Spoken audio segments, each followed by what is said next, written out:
Ẹ káàbọ̀ sí iléeṣẹ́ wa ò nílé lóko lọ́nà lẹ́yìn odi pé etí tẹ̀ fi ń gbọ́ wá kò ní di o. Bọ́ bí kò wá gbọ́ o, ìwọ tó rò pé ìkà ló ń ṣe fún àwọn agbésùnmọ̀mí Nàìjíríà. Àṣé kò ṣe orílẹ̀-èdè Nàìjíríà nìkan ni wọ́n ti ń clear gbogbo agbésùnmọ̀mí. Ǹjẹ́ o mọ̀ pé UK pẹ̀lú US pẹ̀lú France wọ́n ti di pàǹpá o, ọwọ́ ti kanwọ́ o, wọ́n ti lé gbogbo agbésùnmọ̀mí lágbàáyé o. Kódà kò ń ṣe Nàìjíríà nìkan mọ́ báyìí o. Ìjà yìí ti wá kúrò níjà pé Nàìjíríà nìkan. Wọ́n ti lọ sí olú ìlú Mùsùlùmí, ìlú tó jẹ́ ìlú Mùsùlùmí. Wọ́n ti lọ síbẹ̀, wọ́n ti lọ clear gbogbo agbésùnmọ̀mí tí ó wà ní ìlú yẹn. Bẹ́ẹ̀ ni o, UK ti pawọ́pọ̀ pẹ̀lú France pẹ̀lú àtìlẹ́yìn àwọn US.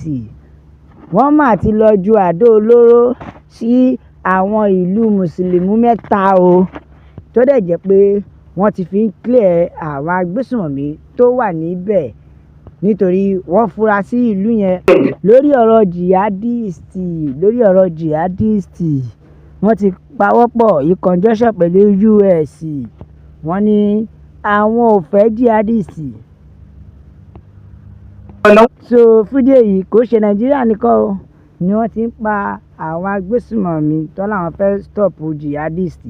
Bóyá lẹ mọ̀ pé lọ́wọ́lọ́wọ́ báyìí UK pẹ̀lú France in conjunction pẹ̀lú ààrẹ orílẹ̀-èdè US ìyẹn President Donald Trump, wọ́n ti lọ àtáàkì orílẹ̀-èdè Libya, orílẹ̀-èdè Syria. Gẹ́gẹ́ bí information tí ó tẹ̀ wá lọ́wọ́ ni pé Syria àti orílẹ̀-èdè Libya wọ́n ti lọ àtáàkì wọn. Gẹ́gẹ́ bí tí ó tẹ àwọn ìlú mẹ́tẹ̀ẹ̀ta tó pawọ́pọ̀ yìí lọ́wọ́ ni pé ṣe rí ìlú yìí wọ́n fura sáwọn ìlú yẹn pé àwọn ni ibi tí àwọn agbésùnmọ̀mí tí wọ́n ti ń rí iṣẹ́ wọn ṣe. Wọ́n ní àwọn ìlú yẹn ní Islamic extremist country. Wọ́n ní àwọn ìlú yìí ní ìlú tí ó promote jihadist. Libya wọ́n ti lọ ṣe kíni, wọ́n ti ṣiṣẹ́ láabi níbẹ̀. Wọ́n láwọn ìlú yìí ni àwọn ló ń promote jihadist, àwọn ló ń promote agbésùnmọ̀mí níbi tí wọ́n tọpinpin ìlú náà dé.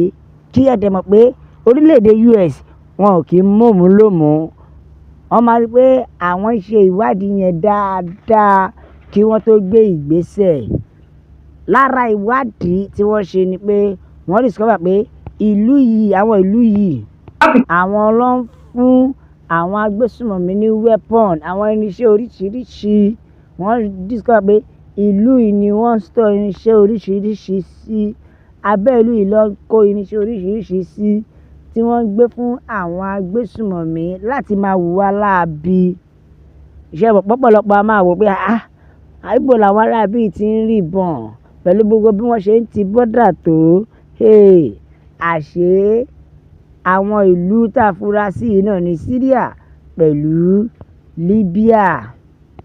Now gbogbo irinṣẹ́ tó ń kó fún wọn láti máa fi pa àwọn ẹ̀mí aláìṣẹ̀. Mo ní kí n láyọ̀ láti sọ fún yín pé àwọn orílẹ̀-èdè UK, orílẹ̀-èdè France pẹ̀lú àtìlẹ́yìn orílẹ̀-èdè US which is Trump, wọ́n ti ju àdó olóró síbẹ̀ o. Gbogbo ibẹ̀ ni wọ́n ju àdó olóró sí. Iye nìkan kọ́, ẹ jẹ́ n gbé yín débẹ̀ lódidi. France UK conjoint strike in Syria. Gẹ́gẹ́ bí information tó tẹ̀ wá lọ́wọ́ ni pé àwọn ìlú yìí sọ wípé ní ọjọ́ Sunday àwọn ti gbé ìgbésẹ̀ o. Débi pé àwọn ìlú yìí pinnu pé àwọn táwọn bá ti pa wọn ò tún gbọdọ̀ eégún wọn gbọdọ̀ ṣẹ́yọ mọ́, wọn ò gbọdọ̀ lápájí o. Wọ́n ní wọn ò fẹ́ kí wọ́n gbérí mọ́ rárá tó fi dórí gbogbo àwọn olórí wọn, àwọn ọ̀gá wọn.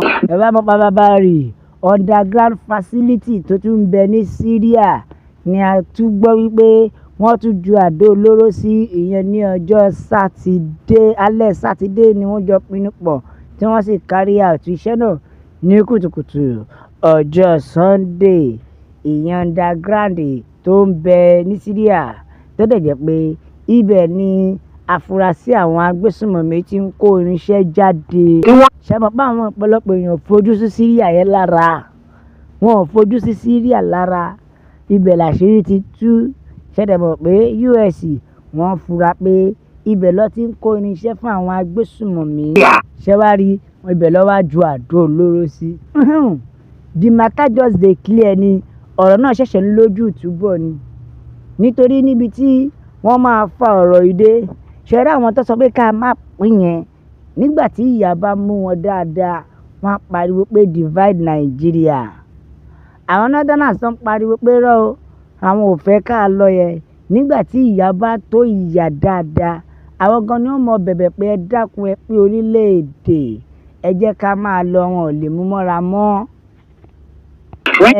Fáfá ní ìwọ tó ò bá mọ ohun tí wọ́n lo àwọn agbésùnmọ̀mí fún iṣẹ́ wọn ò ju pé iṣẹ́ àwọn agbésùnmọ̀mí yìí torí ọ̀pọ̀lọpọ̀ ló kàn bẹ lórílẹ̀‐èdè Nàìjíríà tí ò mọ̀ iṣẹ́ wọn ò ju pé àwọn náà tí ò fẹ́ kí agbára kúrò ní sàkání wọn ò fẹ́ kó agbára kúrò lọ́wọ́ wọn rárá ara tó ń lo ṣùgbọ́n sì ọwọ́ ti kàn wọ́n nǹkan ti yí padà nítorí orílẹ̀-èdè US ti dá sí i kò ṣe pé àwọn orílẹ̀-èdè US ò rí gbogbo kinní náà láti lẹ̀ wọ́n kúkú ń rìn ṣùgbọ́n dìtú pé ọwọ́ agbára Queen Elizabeth ṣì wà tó túmọ̀ sí pé ẹ mọ̀ gẹ́gẹ́ bí obìnrin wọn ò lè gbé ìgbésẹ̀ tó le ṣùgbọ́n lọ́gán tí Queen Elizabeth lọ báyìí kíá ni wọ́n ta mọ́ra tí wọ́n bẹ̀rẹ̀ sí ní fẹ́ máa ṣe ìdájọ́ gbogbo àwọn ìlú agbésùnmọ̀mí pátápátá bẹ́ẹ̀ ni tí wọ́n bẹ̀rẹ̀ sí ní fẹ́ máa ṣe gbogbo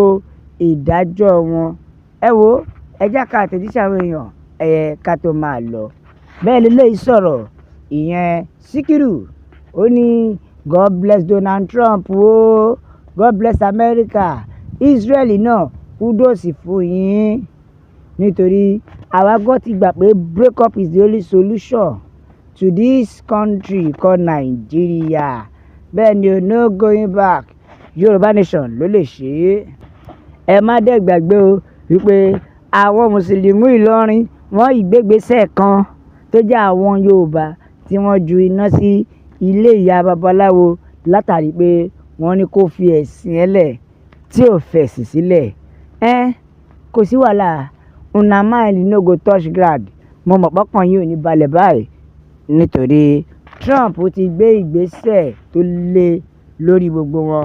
nísìnyí ṣèbí àwọn olórí yín tó jẹ́ àwọn northern tó jẹ́ àwọn kábàásì ṣòkòtò ti ṣọ àwọn náà báyìí wọ́n ti ń sáré kiri nígbà tó mọ̀ pé Trump ò ní gbàbẹ̀ tẹ́lẹ̀ wọ́n mọ̀ pé Trump ò gbàbẹ̀ tẹ́lẹ̀ náà ṣòkòtò ti ṣọ wọ́n ti ń sá eré kiri tó wà nídìí jù báyìí lọ nítorí pé Yorùbá nation òun la fẹ́ ẹ bá wa like ẹ share ẹ subscribe ẹ tẹ̀ sójú ẹ bá jẹ́ kó yé àwọn ènìyàn pé Yorùbá nation is the only solution la fi kì í pé God bless Yorùbá nation ọlọ́run á bùkún orílẹ̀-èdè wa ó dàbọ̀.